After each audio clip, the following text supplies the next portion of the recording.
Hi guys and girls, it's Pete, Mindwiseman's channel, aka Maverick Outdoors, and today is a Saturday at the beginning of September 2018, and I'm out on a little 24-hour chillax zone wild camp in the Canoe. No elaborate cooking this weekend, just simply packed up the bag with really simple stuff. Well, I'm going to have a total chillax zone over this next 24 hours. I've got my hammock to put up later on, I've got a book to read, and I'm just going to laze around with nothing technical to do except to boil up in the sachets army rations, MREs, meal ready to eat, in my billy can in basic river water. So it's nothing more basic than that on my Firebox stove. I'm always looking out for deals on eBay, and there is a regular dealer on eBay that I get a lot of my supplies from, the army ration sachets, where he might do about anything from half a dozen to 8 or 9 different portions, and then he sells it as one package, anything from 15 to 20 quid, which is much better than maybe say getting the box, which has a 24-hour ration quantity of food in it, from tea bags to chocolate to desserts, energy drinks, all that sort of thing. But I find that I prefer to buy my own sort of like oddments. But with biscuits and tea bags and beverages and all that sort of thing, I prefer to actually choose my own ones, and I find that they can be more economical to buy those in bulk and then separate them for when you need them on an occasion outdoors or even domestically. And I brought my food box, and in it is the rest of the army rations, MREs, and also I brought 4 litres of water. And it's just going to be a real chillax, lazy zone time out, whereby I'm just going to boil up these in the bag and just eat them out of the sachet. Simple as that. On the Firebox stove, which now I'm going to go and get some fuel for it to last me over the next 24 hours. So I've got my collection sheet ready to place all the collected bits of wood. We've had a very dry summer in the UK, and even this time of year the ground's going to be quite dry anyway, but I always get standing deadwood or dropped deadwood that's on the ground. But you can see these areas here, there's little bits of sticks and twig that I can break up and use, which are perfect for the Firebox stove.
Don't want to get yourself unexpected little injuries with little nodules going into your knees, and knee pads on, protective gloves so you don't get splinters or any unnecessary scratches on the hands, which just becomes a problem. So you might just put the gloves on, protect your hands. Do that every time. As you can see, I've got a set of secateurs, so if there's any sort of difficulty, obviously you can snap the wood as you saw me do, but if there's anything you want to cut off a tree that's obviously dead wood, it's just easier just to separate it and cut it off with secateurs rather than maybe using a machete or a saw. That just snips it. Considering the gauge of wood that I'm going to be using for the Firebox, if anything needs cutting with a little bit of effort, these come in really handy.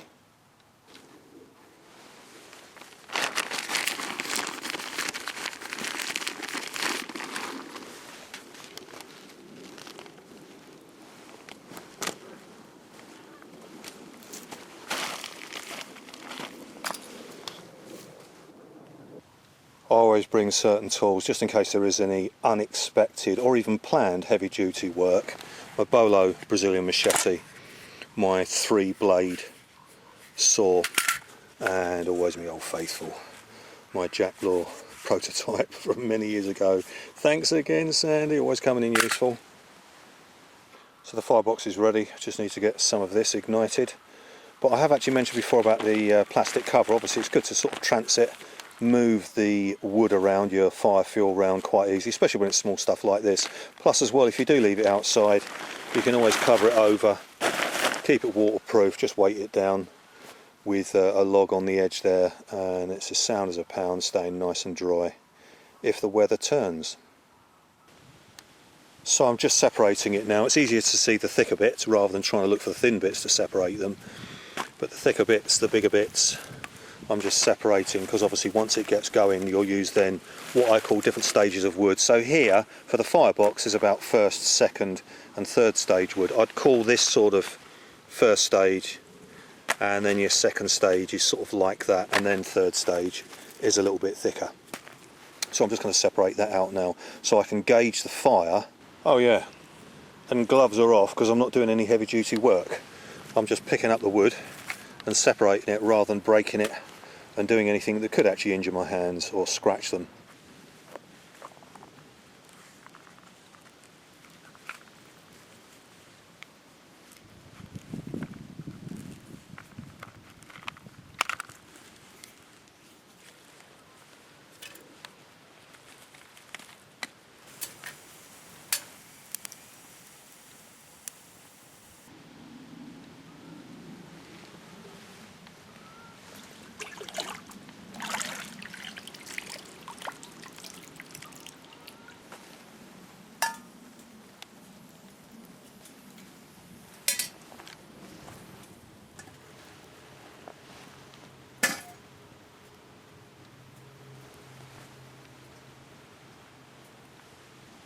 I'll add a bit more fuel in a moment to get that water even more so on the boil. But I've not had the lamb and chickpea tangine, sort of Turkish type flavour and style to it, sort of I think fruits, apricots, dates, that sort of thing mixed in with the sauce within the meat and other vegetables. But I've not had this one before. I have had the lamb casserole, I've had a mixture of other ones, but not this one out of the army ration packs. And then to go with that bit of carbohydrate, just long grain rice. And what I'll probably do is when this gets all heated up, I'll probably mix the rice in. Once I've savoured the separate flavour of that, I'll mix the rice in and eat it all out the one bag.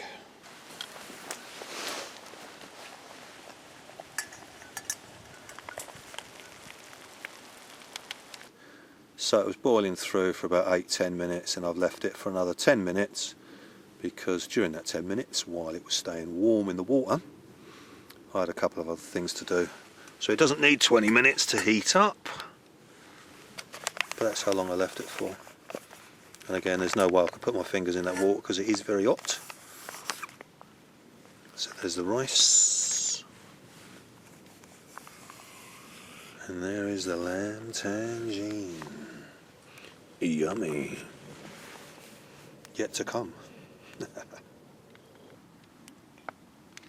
There you can see on the top edge of the packet there's sort of like a little niche there where you just pull and it tears along the top, but I don't want to empty the rice through the whole length of the bag, so I'm going to cut it down at nearly halfway so the rice just comes out easily when I put it in the lamb.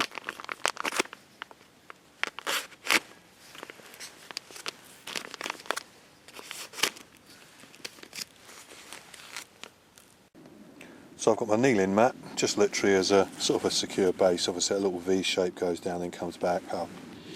Nicely enables me to insert the bag with the rice and the lamb.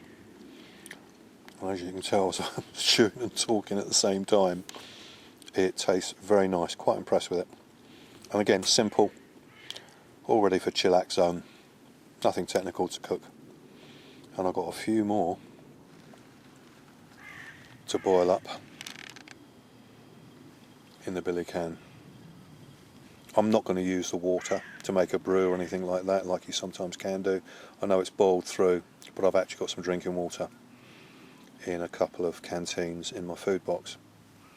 But if I'd filtered it through my millbank bag.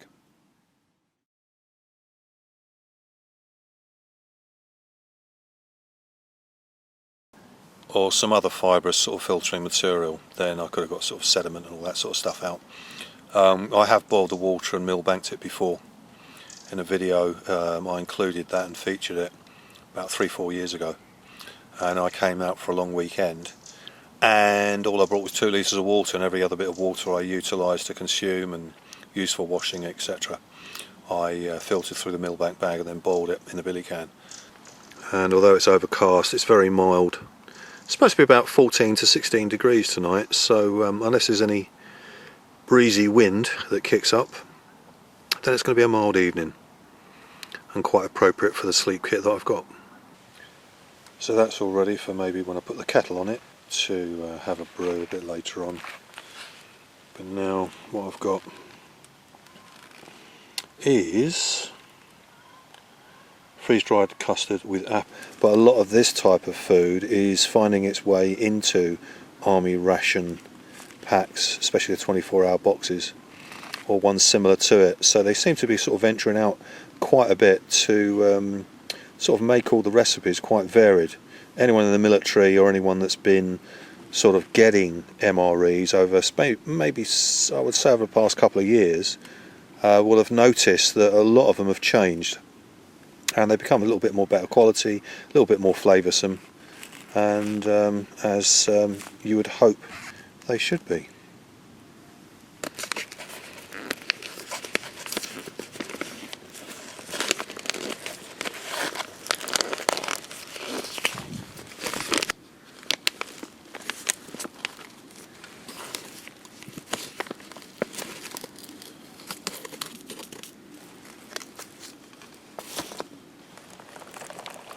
It says about 180 mils, which is like a small cup of water, or if you want it a little bit more liquidified you can always add just that little bit more.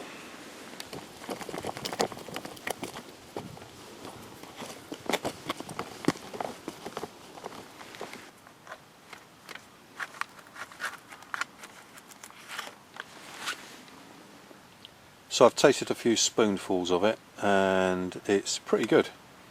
It's very creamy. You can actually taste the creamy flavour, obviously from the powdered cream that's mixed with the powdered milk and the custard powder, etc. But I've decided to add a little bit more texture to it on one of these sort of chocolate chip cakes, which I'm going to break up and mix in. So I'm going to sort of squash it and feel it break up into pieces in the little sachet that it comes in. And then I can sort of pour it in to the apple and custard dessert. So sort of dessert wise, just showing a real, just simple, easy. You can add hot water to it if you wanted it hot, but it hydrates with hot water or cold water. So I just added the cold water, just really simple. And that's dessert.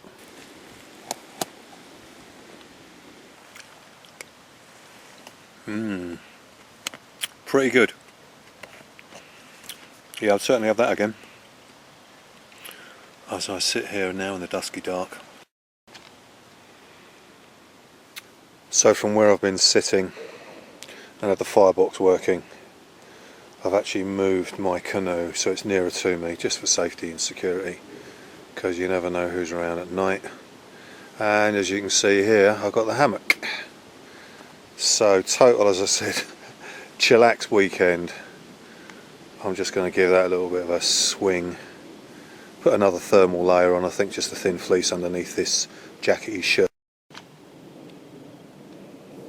So everything is within the vicinity of where I can see it and have easy access to it. But now it's chillax time.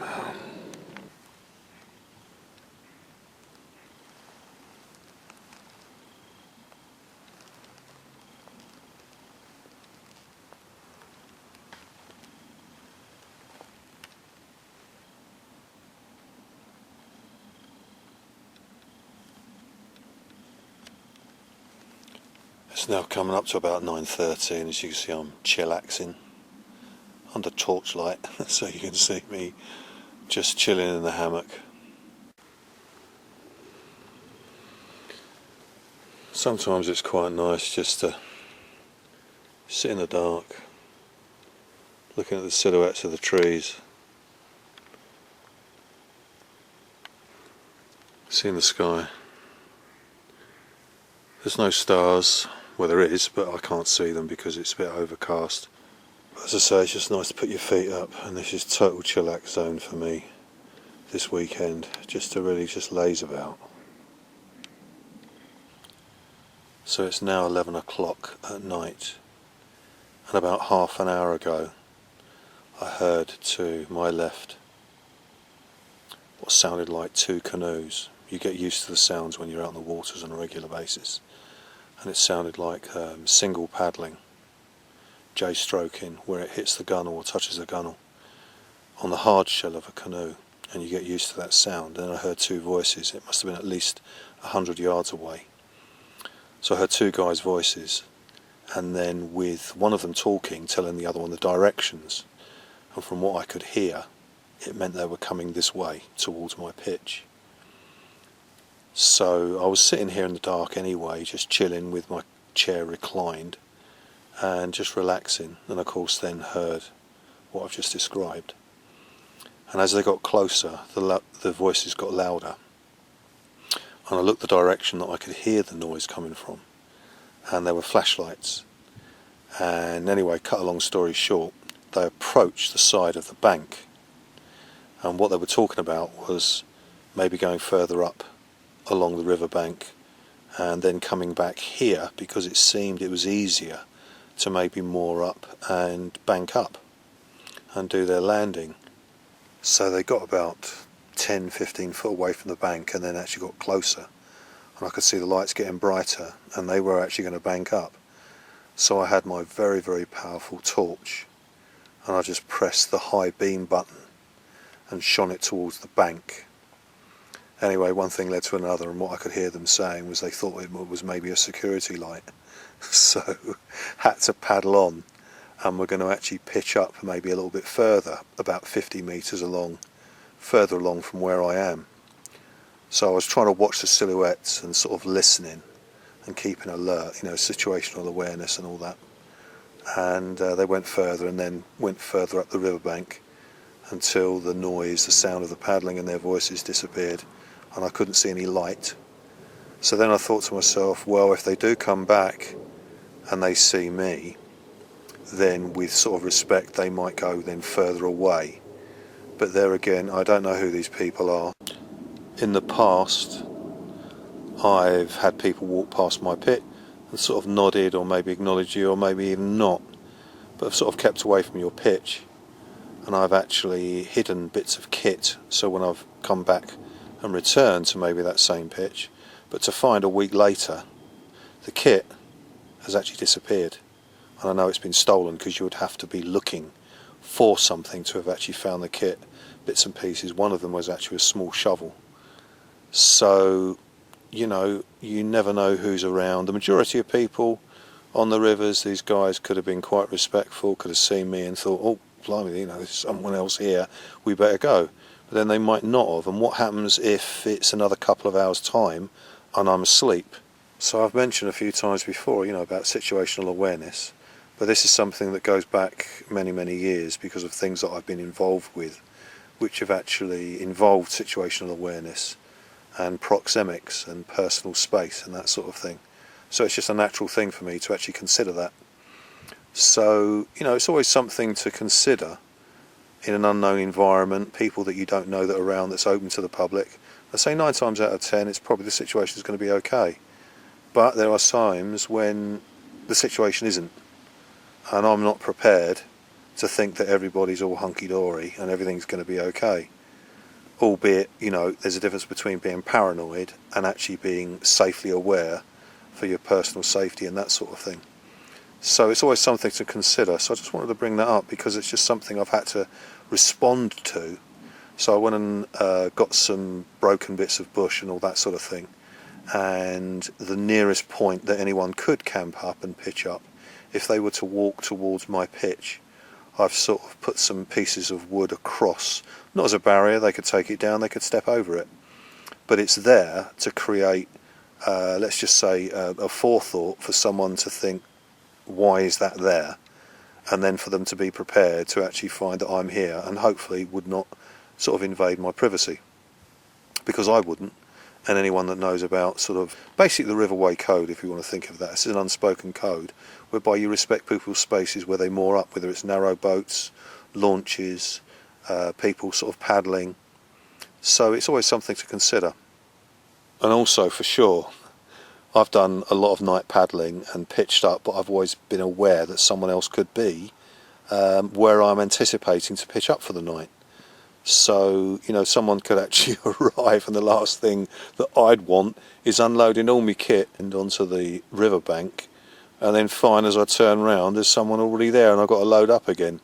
So it's always good to sort of consider different situations and basically literally situational awareness of what's going on around you, so that, you know, what you plan to do, you can still proceed with it without anyone else interfering, or maybe your welfare being put at risk. So you can take from that what you will. Some people will think, you know, it's not, you know, why bother about it? But that's personal choice. So this is a situation, this is a real situation where I don't know who these people are, and they might actually come back later on and it will just cause an inconvenience for them and myself. So, you know, it's always being prepared, literally. So if people aren't bothered about it, then you don't have to be bothered about it.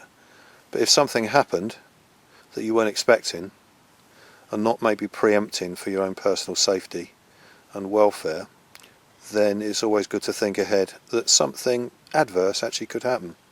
So that's my point of view anyway, and that's what I practice. So I've just got the firebox going again, ready to get the water on the go. I had my first main meal about 8 o'clock. It's coming up to just gone midnight now, and I'm getting peckish again. This fresh air certainly makes you hungry. So I'm going to get another MRE, and this time it's going to be sausage casserole.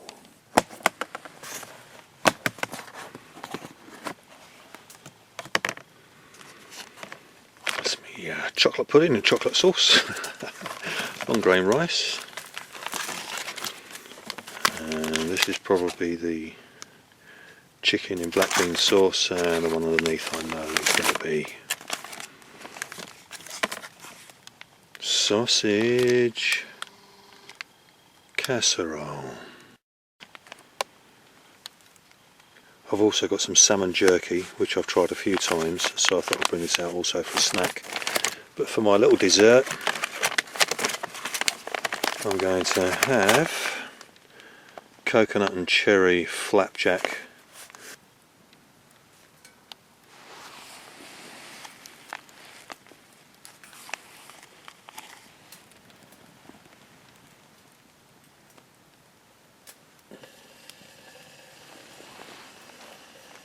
Bit of midnight feast cooking. One of the main activities when you're outdoors, well, any time really, is eating. I mean, it's a main function of life. So when you can vary it, like I've done with this little outing that I'm sharing with you, it's just nothing technical. As I say, the food's already prepared, but it's just a little bit of practicality, a bit of tactile activity, getting the fire going, but then just letting it take care of itself, heating up in the bag, and just maybe considering it, doing it yourself. Getting your MREs, boiling the bag meals. If you're not that sort of inclined to want to cook anything elaborate, or else it's sort of like convenient, or just a situation really like what I'm doing this weekend, is just coming out to really relax and not have anything really structured or technical to do, except for chill, swing on the hammock, enjoy the outdoors, boil some water, heat up some food and read my book.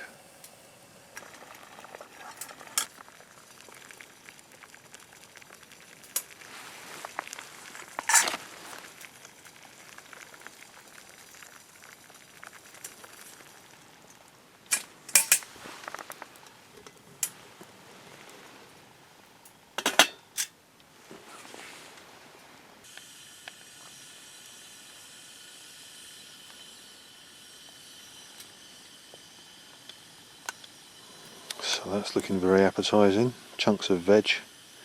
See one of those sausages sticking up there? There's another one underneath it. Nice little gravy.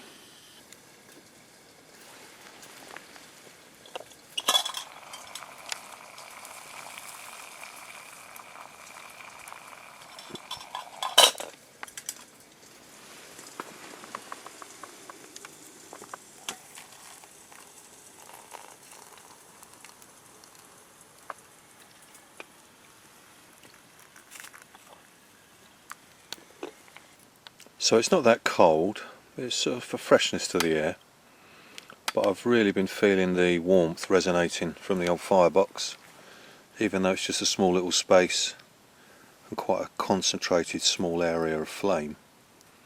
I've really felt the difference, especially sort of in my lower legs, and even my feet as well. My feet aren't cold, but they're certainly warm now. But yeah, just a little side effect, benefit from the firebox as well. Just that a little bit of residual heat and warmth, and because there's no breeze, there's no sort of ashes flying around or anything, so I can stay within the perimeter of near to being under the tarp. And of course the firebox being metal, even when the flames have died down and the ashes sort of cooled a bit, the metal stays warm. So it's a bit like a boxy radiator.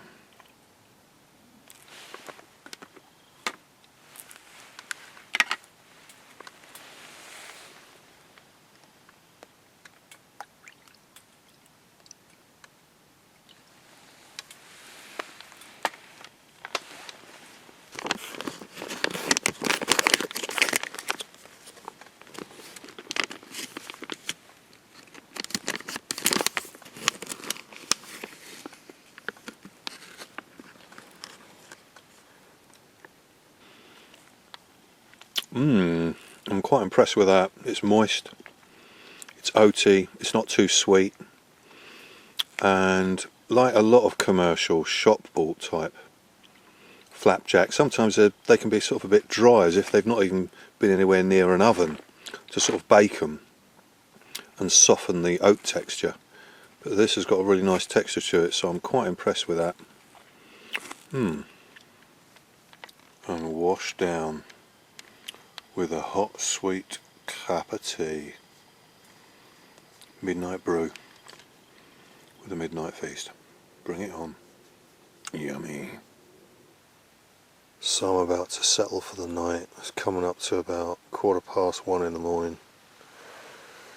Brought everything underneath the tarp. I'm just chilling on my two mats, one on top of the other to give a little bit more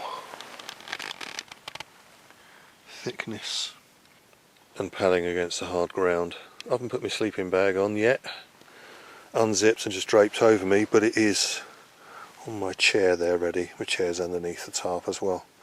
So I'm going to settle for the night, and if I wake up a little bit cool on my legs, then I'm going to drape the sleeping bag over me.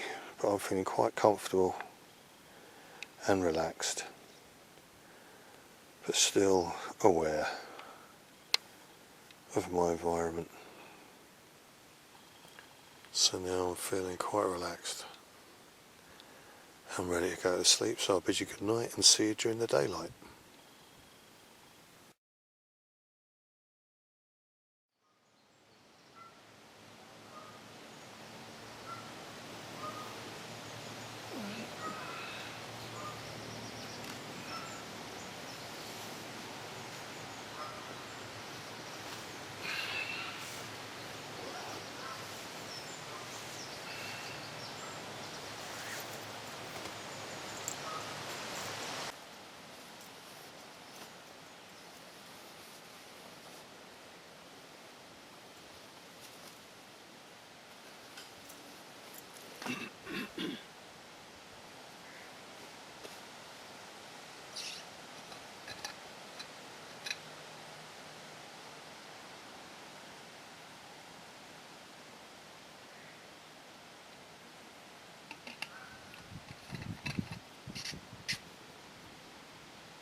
So after having my brunchy breakfast, I went for a little walkabout and came across some people that don't know the meaning of LNT or leave no trace. Campfires have been burnt out, and things that you know are not going to burn on the fire or be combustible have all sort of turned to charcoal cinder and just been left on the riverbank.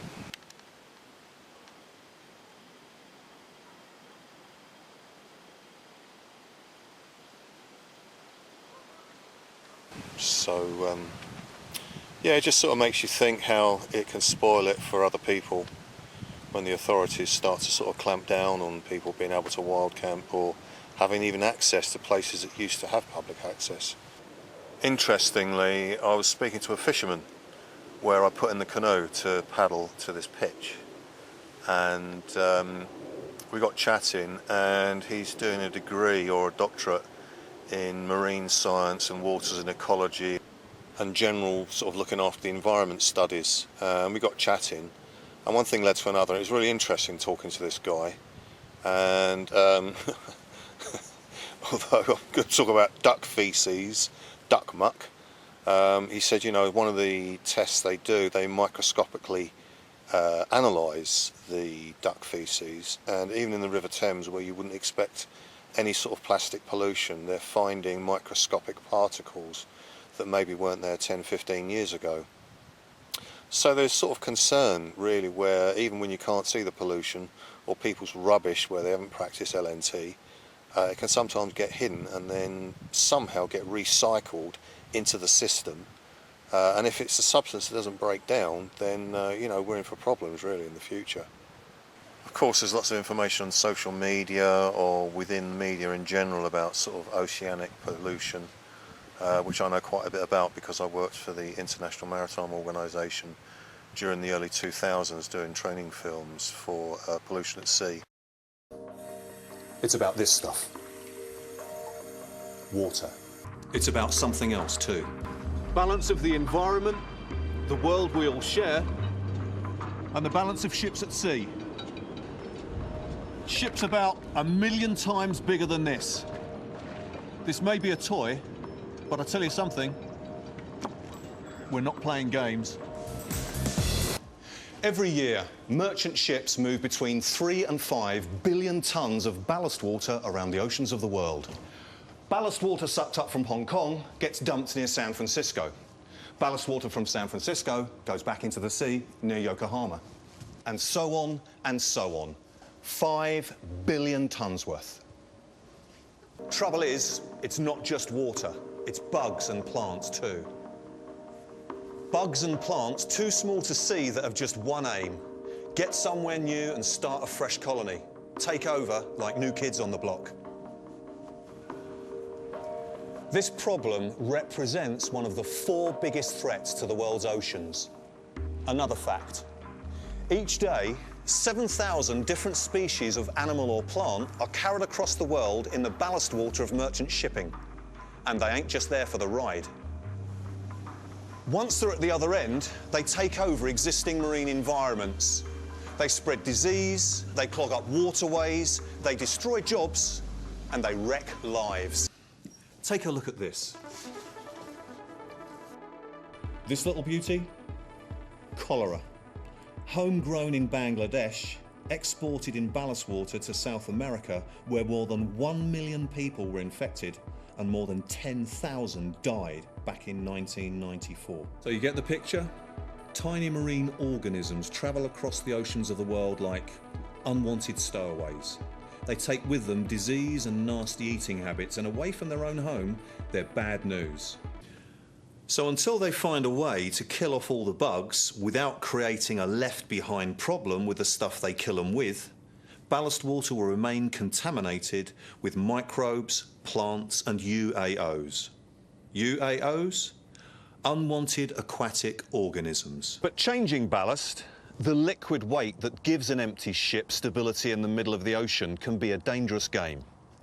How dangerous? Take a look at this.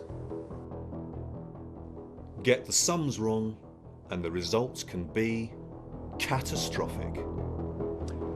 On large vessels like VLCC tankers, for example, you're displacing, shifting, taking on board or dumping over the side more than 100,000 tonnes of water, discharging at a rate of 10,000 tonnes an hour. Now that's huge volumes of water and weight. Screw up the calculations and your ship can become dangerously unstable. Her torsional stresses, shear forces and stability margins way beyond anything factored in by her designers. Ballast exchange at sea? Dangerous? Just a bit. This film's about balance. Balance of ships at sea and the balance of industry, international shipping and the environment. Sometimes will dump off the ballast too close to the coastal area that they're approaching, and normally it has to be about 20 to 30 miles out, and because of the water, let's just say the water conditions, it can actually break down whatever elements are in that ballast water. But once it actually gets closer to a coastal line, it actually has a much stronger content to take over the area that it's actually going into. So, you know, in the preparedness mindset, you know, you can have these sort of situations that happen, and there's probably many that actually do happen that never come to the surface because they get hushed up. Point being is that, you know, just like this weekend, just over 24 hours, I've come out so that I can actually connect back with nature again and just be outdoors and just literally chilling out. I mean, I could do it at home, I could do it in my back garden, which I do, which I enjoy doing, but I just wanted the experience, as I hadn't been out for a while, and I needed that break to get in the canoe, get on the water, savour all that experience, and then just pitch up the top and just be outdoors. Even though it's a bit breezy now, getting a bit chilly, that's what it's all about. That's what nature's about. You know, you've got all the different seasons, you've got all the different effects and all the different types of weather. So it's connecting with that and actually being part of it, and I enjoy that. I enjoy the whole process of, you know, if I know it's going to be inclement weather, then I'll take the relevant clothing so I'll be comfortable, even though it might be raining a hoolie outside and windy and stormy. You know, providing it's safe, I like to be in that experience, because it's not just about being out on a nice sunny day, for me anyway. It's about experiencing all the weathers, all the different seasons during the year. And looking to the future, I mean, as simple as it is being out on the River Thames on a riverbank, you know, we don't really know what's around the corner. The next 10, 20 years, there could be some real diverse effects which could cause us not to maybe go to certain coastal areas or even approach certain land because the land's contaminated. An example near to me, without going into it, basically in a nutshell, where they were building a new housing estate about 25 years ago, it was near to an army camp, a military base, and there'd been stored mustard gas from the First World War, but there was no record of it. So there was all going to be evacuation procedures. But maybe I'll talk about that another time, which actually got me into thinking about preparedness even more, because there was no backup information as to what was going to happen if people had to be taken away from the area, which was going to have a half a mile radius up to 5 miles, depending on how extreme the discovery was. But there was no contingency letting us know what was going to happen if we had to evacuate. Although there were 3 different signals from a siren that would have been sounded, and there was 3 different types of siren that would give you the indication whether to stay indoors, lock the windows, or one of them being a signal to say that you need to get out of the house as soon as possible and meet at an evacuation point. But there was never any information about where we were going to go. So, and this was like over 25 years ago, and my son was a little toddler then, so, you know, there was things to be concerned about. So I know that's a bit of an extreme example. That was totally unexpected by a very experienced international building company that came across it, that didn't expect it, and it totally kiboshed their plans to build part of that estate. But back to the present moment, as the breeze gently flows through under my top and over the top of it, flaps it about a bit. I'm chilling on my mats. I'm going to be on my hammock in a little while, but I did actually fold up my sleeping bag, and I was then going to stretch it out and have it as an undersurface to lay on the hammock if there was a bit of a chilly breeze coming underneath. But I've decided I'm not going to do that now. I'm just going to put maybe some extra layers on and then chill on the hammock, do a bit of reading. But I'm actually going to tidy up my footprint under the tarp and actually put my mats away now, pack some of my stuff away, before then later on I cook something to eat, and then it's not rushing all at the last minute to have to leave and paddle off home. So as you can see, I've been laying down on 2 of my military mats. I've used this system loads of times before, so again, if you follow my travels you've seen it, but I'll just quickly include it before I pack it away. Kit bag that has the paddles and bits and pieces for the canoe before I then set off on the paddle. So that's an unloaded kit bag there with my PFD just as a pillow, and that's just a little bit further up, so I've got a bit of an angle as a pillow sort of support, and then they're just duct tape, gaffer tape together. But from now on, when I lie down, it's going to be in the hammock once I've packed the sleeping bag and the mats away, and then just tied it up a little bit on the footprint. So that's the 2 mats rolled up and bagged, and also the sleeping bag, and that will go in my kit bag, nicely positioned. I sort of fit it all together like a jigsaw puzzle, so I know where every little bit of my kit's going to go in a particular format in each bag. So this one specifically, I've got a particular system I normally apply. So sleeping bag and first mat, and I haven't used the solar panel.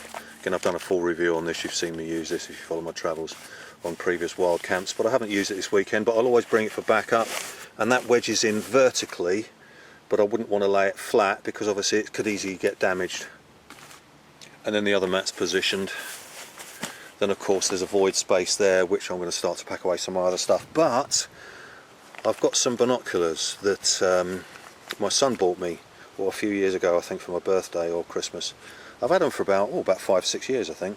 I've used them a few times, sort of domestically at home, sort of bird watching, and also when certain constellations, stars or planets can be quite visible. I get a pretty good image using those, so I think I might play with them and have some close-up of any bird life that's in the trees. So I've struck down my shelter. So I've just got the basic needs of what I want for the rest of the afternoon. Hammock with book hidden in there. Binoculars hanging there ready on a little stubby stalk coming out the tree. Right, so I'm going to take a pew and have a chillax, sit down, and it's coming up to about 3:30. So I've got all the basic necessities I need for the next sort of 2 to 3 hours.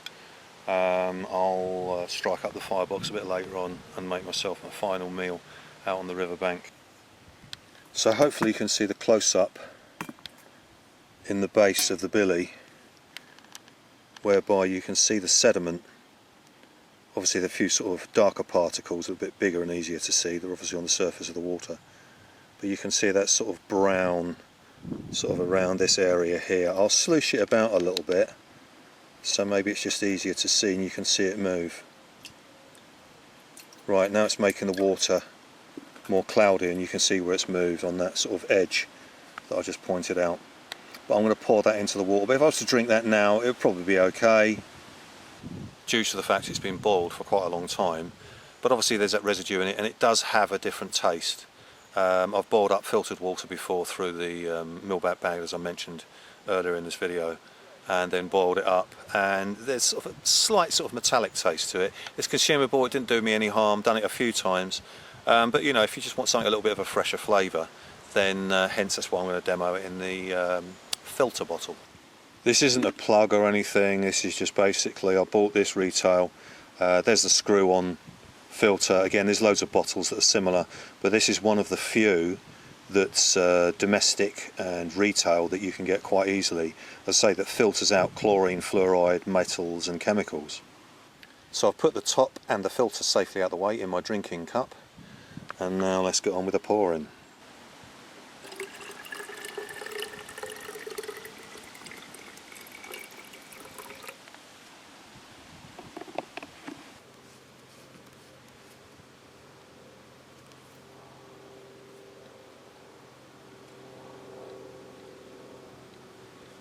I'm not going to get into the technicalities of, you know, priming it and all that. There's plenty of information when you actually search out the water to go bottle. But it was already primed previously because it had some water in it from home. So there was only a little bit left in it. So I slooshed it around, prepared it beforehand, and now I'm going to sample it.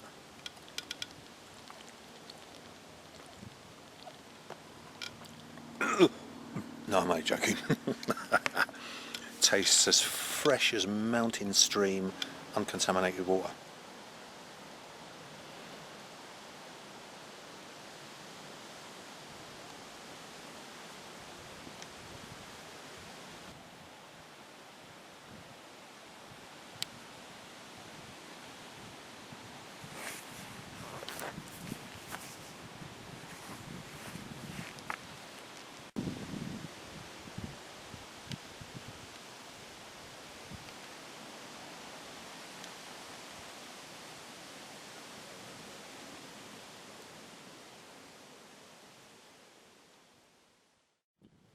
So it's coming up to about 5 o'clock in the afternoon now on Sunday, and the breeze has kicked up a little bit. It's a little bit of a chill factor, but it's not that uncomfortable. But I'm keeping my fleece on. But I've just put my pocket jacket shirt back on, but I've emptied all the pockets and actually put my stuff normally in my EDC pouches for when I'm out on wild camping and what have you. That's the pouch for my cameras.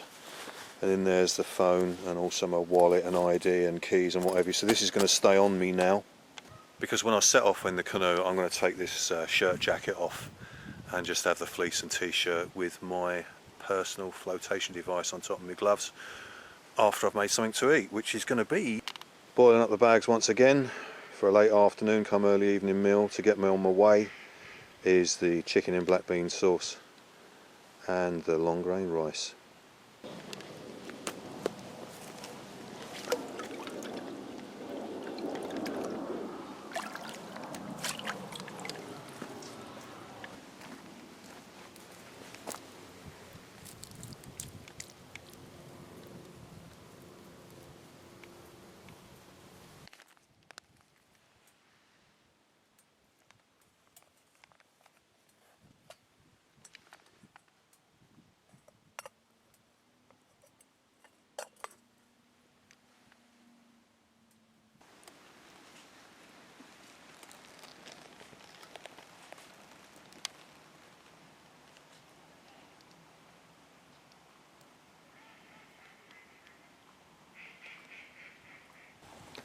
So the box that protected the 2 brioche rolls that I had with a brunchy breakfast this morning out of the can, it's just more convenient to obviously eat it out of the that tub plastic container, although I can eat it obviously out of the sachet, the boil in the bags.